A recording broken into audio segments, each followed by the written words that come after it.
It is not the darkness that terrifies us. It's the silence that comes after the scream. Grand Junction, Colorado, November 13th, 2001 at 4:06 p.m. The Mesa County Sheriff's Office received a phone call.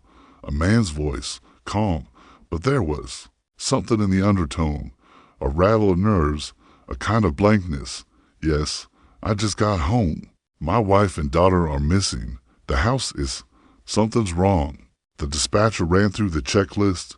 Was there a break-in? Any sign of violence? Was he certain they hadn't just gone out? No. The back door's open. My wife's purse is gone, but her keys are still here. The car's still in the garage. My daughter was homesick today.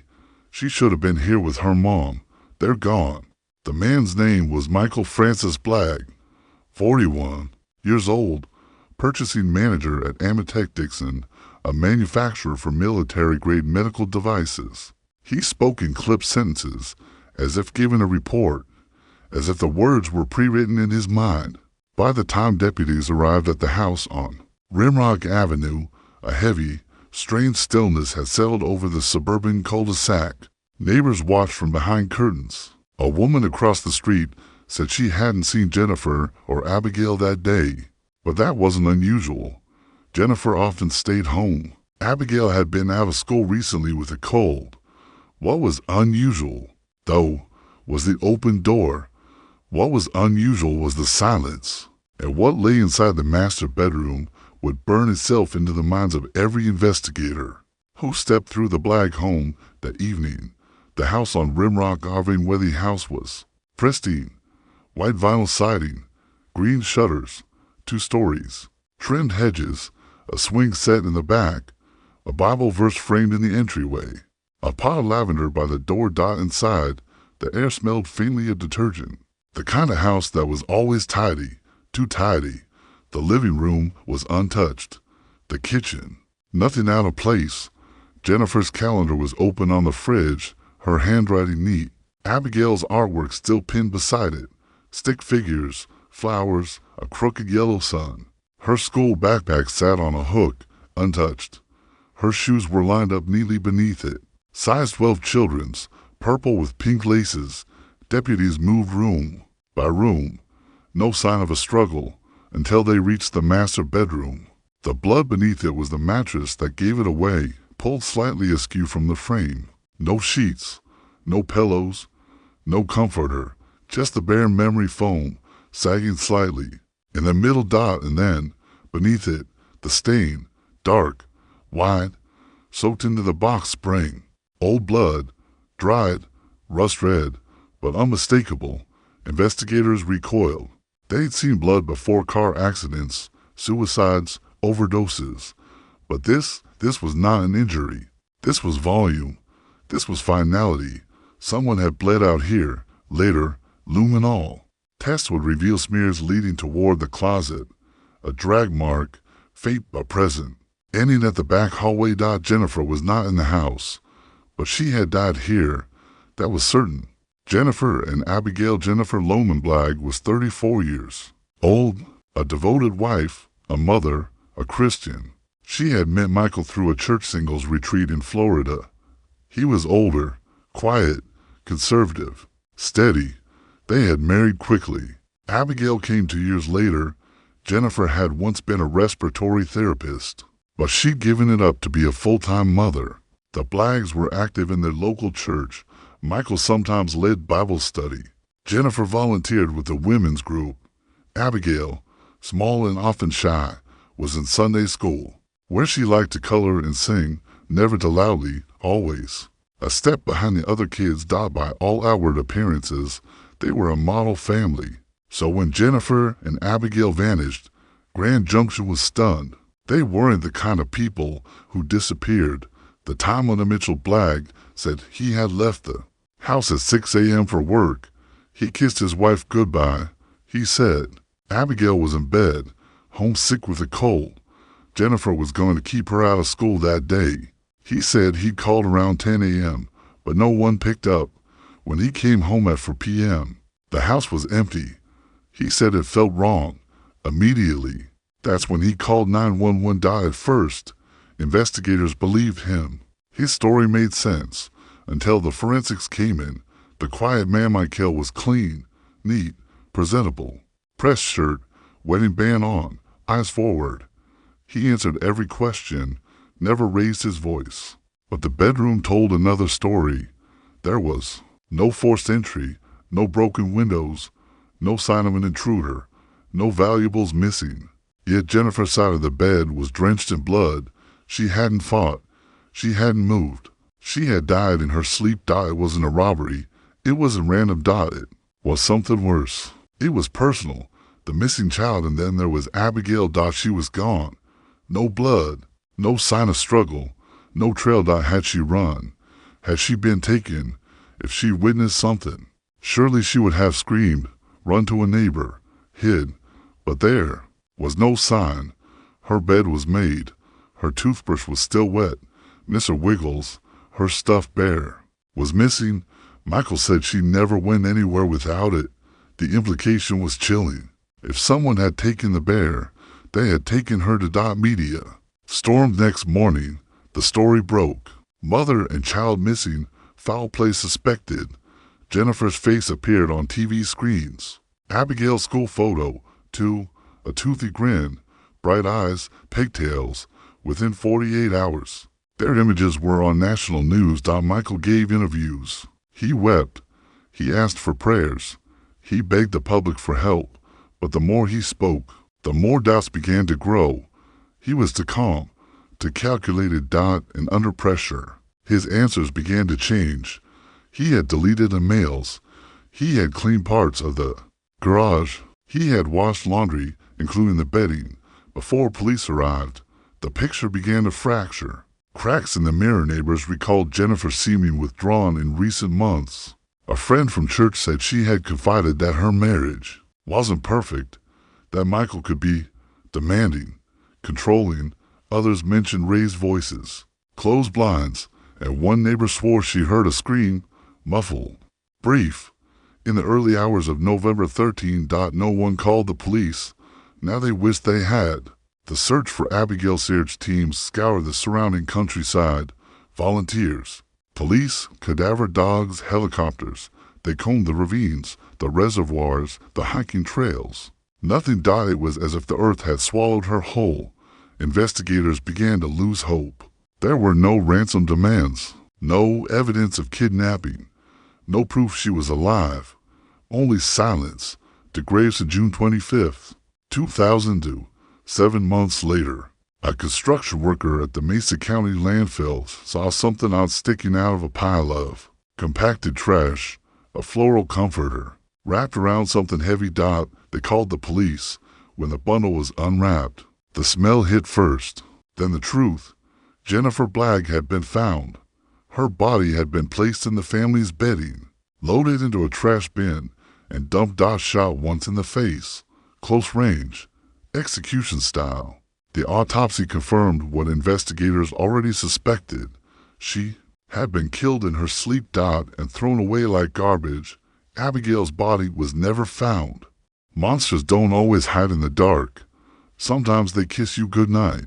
A model husband. When the media first met Michael Blagg, he seemed like the picture of grief, pale, red-eyed, soft-spoken.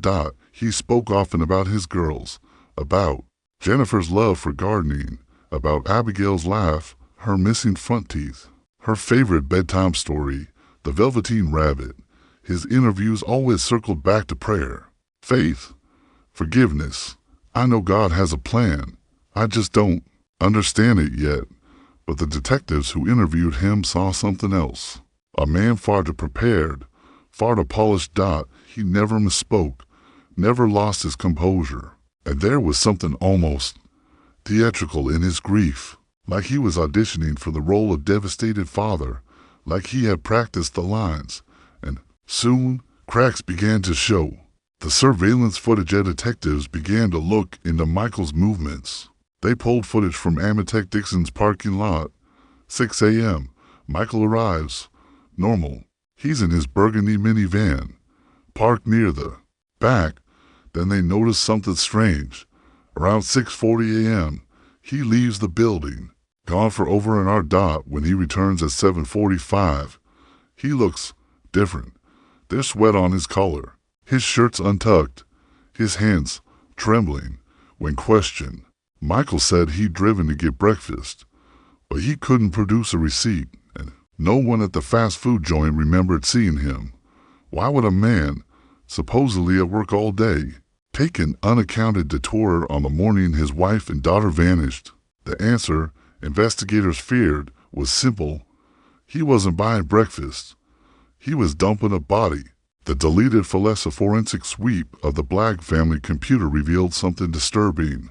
Michael had installed a program to secure certain files, password-protected, hidden folders.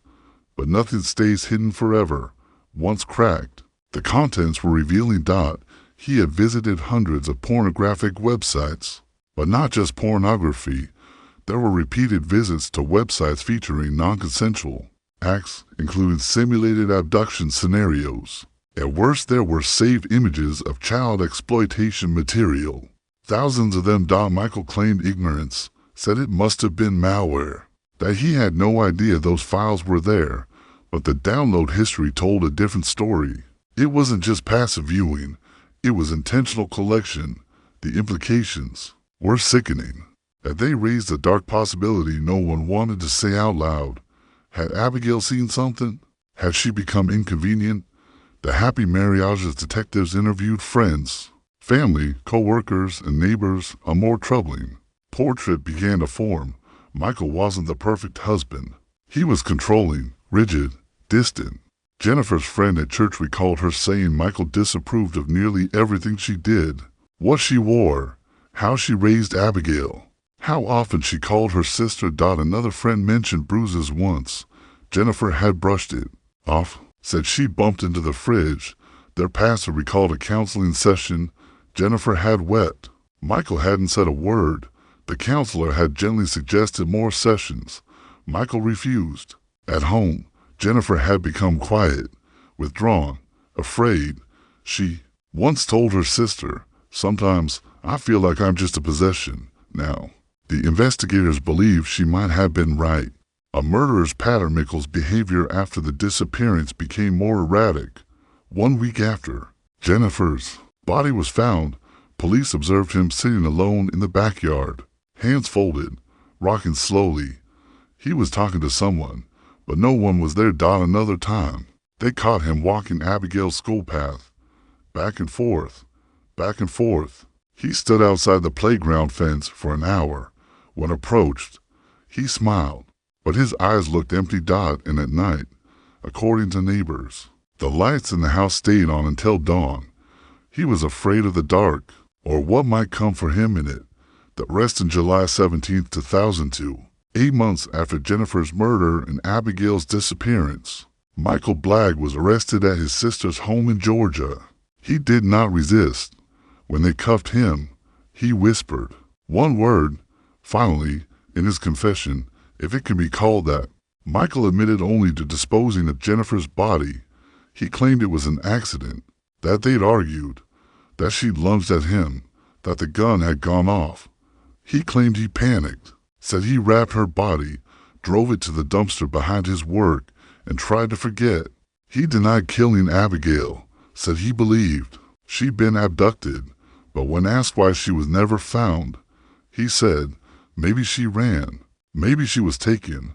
I don't know. God knows. That's enough. It wasn't enough. Not for the prosecution. The trial of Michael Blagg began in 2004 and would last for weeks. The evidence was overwhelming. Blood in the mattress, the drag marks, the missing bedding, the computer files, the inconsistent statements, the landfill discovery, the motive, control, fear, shame. The defense tried to argue that the case was circumstantial, but circumstantial doesn't mean weak. Each thread, when pulled, unraveled the carefully stitched image Michael had built. He was not a grieving husband, not a broken father. He was something else. The jury deliberated for 5 hours. They returned a verdict: guilty of first-degree murder, guilty of abuse of a corpse, guilty of child endangerment. Michael Blagg was sentenced to life without parole, But even as the sentence was read, he never broke down. He looked straight ahead, blank, like something hollowed him out long ago. And Abigail? She was never found. No bones, no clothes, no Mr. Wiggles, nothing. Some say Michael killed her to silence her. Others believe she may have woken in the night, wandered into the wrong room, and seen something she was never meant to see. There's a theory, unproven, terrible, that he placed her in the same dumpster, that her body, too, was crushed beneath tons of waste, that she lies somewhere in the landfill, unmarked, unknown. There's no grave, no funeral, no closure, just a pink room that stayed untouched for years. Abigail Jo Blagg, age 6, she disappeared quietly, and she never came home. Somewhere, in the folds of memory and dirt, a child waits to be remembered. The room left behind for a time, her room remained untouched. Abigail's pink bedspread, still tucked in tight, stuffed animals lined the shelf, her drawings still, clung to the walls, shaky. Crayon-lined outlines of a world far kinder than the one that swallowed her, neighbors said. Jennifer had recently painted the room. Abigail had asked for stars on the ceiling.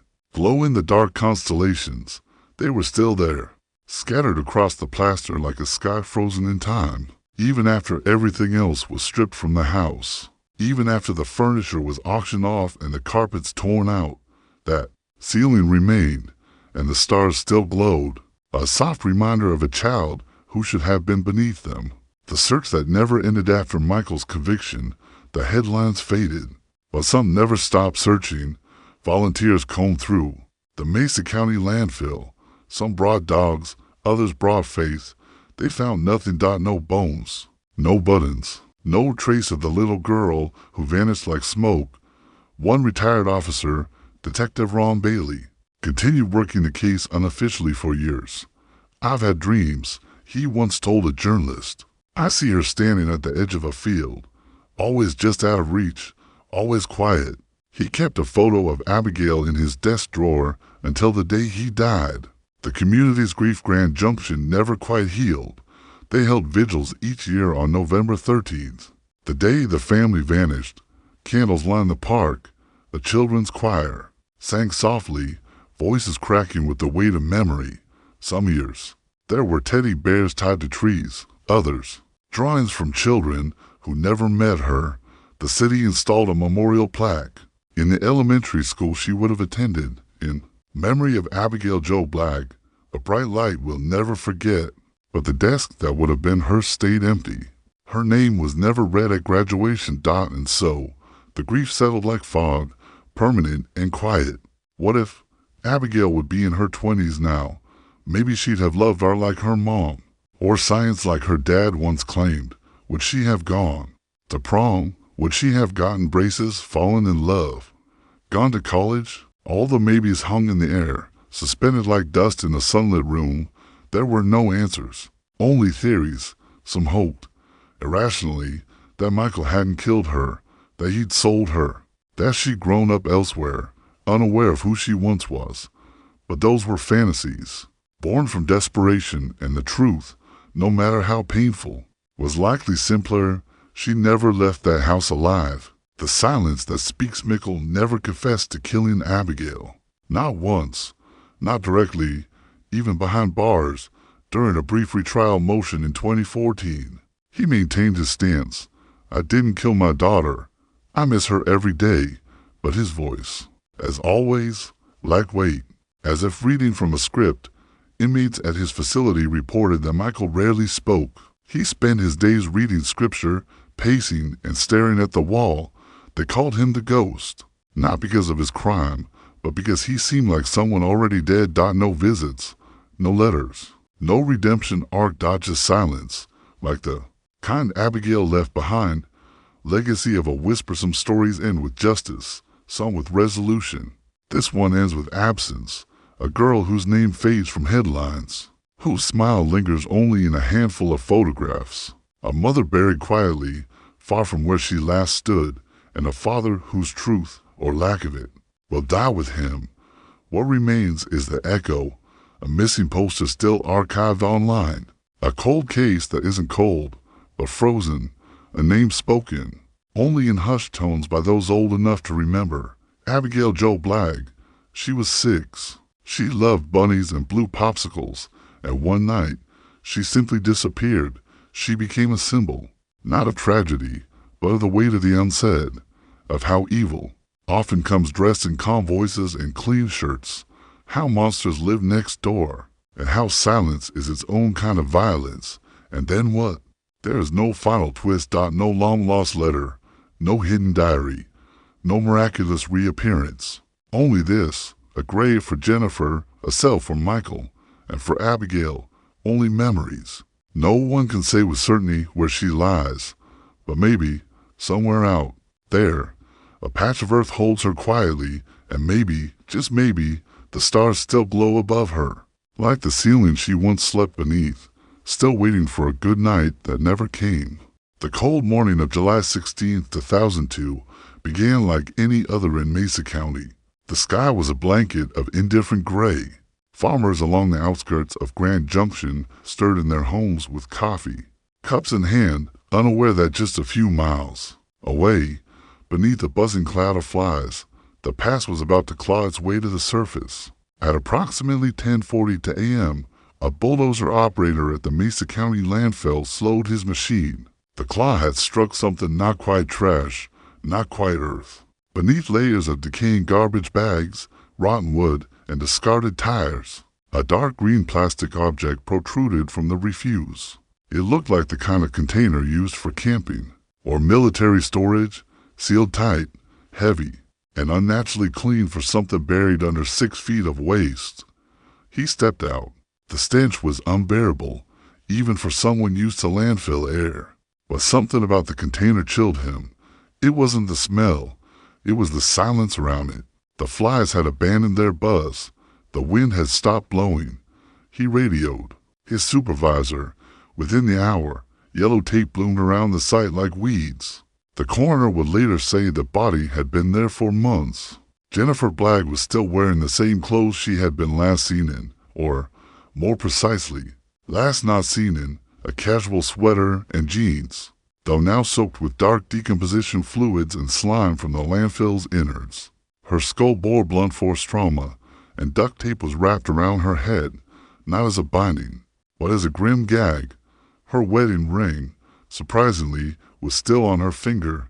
Abigail, once again, was nowhere to be found. The news of Jennifer's body spread through Grand Junction like a virus, first to the sheriff's department, then to the press, then to the friends and church group who had spent long months organizing searches, hosting prayer circles, and keeping candles burning for both mother and daughter. Now one candle had been extinguished. The other flickered ever more faintly in the wind. Michael Blagg, at the time, was still living with his in-laws in Georgia. He had returned there shortly after the initial searches failed, citing emotional exhaustion and the need for family support. But not everyone believed him. Not anymore. When the detectives from Mesa County showed up at his door, he opened it without surprise, as though he had been waiting, not nervously, not with fear, but with a strange, almost eerie readiness, like a man whose role in the story had finally caught up with him. They told him Jennifer's body had been found. He paused only slightly before saying, "I see." They told him it had been in the landfill, wrapped in a green camping container. "I was afraid of that," he replied, looking down at his hands. "That's where they would have put her." The agents looked at each other. That moment, seemingly small, became a keystone. The prosecution would later highlight it again and again, how Michael referred to an unknown they, as if someone else had committed the act, placed the body, sealed the lid. But Michael's hands had always been the only ones involved. 3 days later, Michael Francis Blagg was arrested for the murder of his wife. The trial began nearly 2 years later. Mesa County had waited, not in silence, but in a stew of speculation and suspicion. When the courtroom finally opened its doors, every seat was filled. The gallery lined with former co-workers, friends from church, neighbors, and strangers who remembered seeing Abigail skipping down the sidewalk on her way to school, Jennifer's Friends testified about the quiet way she endured her husband's control, how she had once confided that he decides everything, what we eat, where we go, even when we leave the room. One neighbor spoke of hearing raised voices the night before the disappearance. Another mentioned the trash truck that had come unusually early on the morning Jennifer was last seen. The prosecution laid out a cold timeline. Michael had come home early from work that day, claiming stomach issues. Jennifer and Abigail were home. By sunset, they were both gone. That night, he placed a call to Jennifer's phone. A call cell tower records would later show was made from inside the house. Not from his car, not from the road, but from the kitchen, as he told the police he was driving around searching for them. The defense leaned heavily on emotion, that Michael was a grieving husband, not a killer, that his breakdown on the 911 call was real, that no forensic evidence directly placed him at the scene of the murder. But then came the forensics. A single drop of Jennifer's blood was found on the underside of the master bed's mattress that, investigators argued, meant the scene had been cleaned with obsessive care everywhere but one tiny spot dot, and that spot told a story. Still, the jury struggled. The first trial ended in conviction, but years later, it was overturned due to improper jury instructions. A retrial was ordered. By now, the town had aged. The missing posters were long gone. The school Abigail had once attended had new paint on its walls, and the landfill where Jennifer's body had been found had been capped and closed. But the ghost remained. In the second trial, Michael's composure began to crack. He still quoted scripture, still referred to Abigail in the present tense, still told reporters he prayed for her return every night. But when cross-examined about his internet searches, which included visits to pornographic websites the night before the murder, he grew agitated. Jennifer, it seemed, had discovered those searches. She had confronted him, and the prosecution believed that confrontation had turned deadly when the verdict came. It rang out like a church bell over still water. Guilty. Michael Francis Blagg was sentenced to life in prison without the possibility of parole, but the case remained unfinished because Abigail, 6 years old, quiet, shy, with a crooked smile and baby teeth still coming in, had never been found. Years passed, each one colder than the last. Jennifer's grave drew visitors on the anniversary of her discovery. Sometimes, someone would leave a pink hair ribbon or a sketch of a girl holding her mother's hand. One year, a note was left, just 5 words, scribbled in childish handwriting. Did Daddy hurt you too? No one claimed it. No one could. Rumors swirled, of course, that Michael had hidden Abigail's body in the mountains, that he had given her away in a moment of madness, that she had been alive for a time, hidden, drugged, moved, then silenced. In the absence of a body, stories took root like weeds in the cracks, but law enforcement remained grimly certain. Abigail had died that night. She had been with her mother. Perhaps she had seen something. Perhaps she had cried. Perhaps Michael, already halfway down the slope of madness and desperation, had seen her as a witness rather than a daughter. If so, if he had killed her too, then he had done something else afterward. He had hidden her. To well. In 2020, almost 2 decades after the murders, a new tip was received. A man, homeless, living in a halfway house in Nevada, claimed to have helped someone dispose of a child's body near the Utah border in the early 2000s. He gave a description of the man: tall, military haircut, white, soft-spoken, said he paid in cash and quoted scripture the entire time. Search crews were dispatched. They combed ravines and dry creek beds with drones, cadaver dogs, and ground-penetrating radar. They found bones, animal bones. An old doll, and nothing else, just more silence. Today, Michael remains in prison. He no longer grants interviews. No longer speaks Abigail's name. His Bible remains on his shelf, bookmarked as Psalm 51. Wash away all my iniquity and cleanse me from my sin. A Grand Junction moves on, slowly, uneasily. Some people still believe Abigail is alive, that she's grown, changed her name, and doesn't remember who she was. Others think she was buried beneath the landfill next to her mother in a second container that will never be found. But there are no more search parties. No new leads, just the wind, sometimes over the plains, and the sound, if you stand quietly in the dusk, of a child's laughter, faint, echoing. Gone.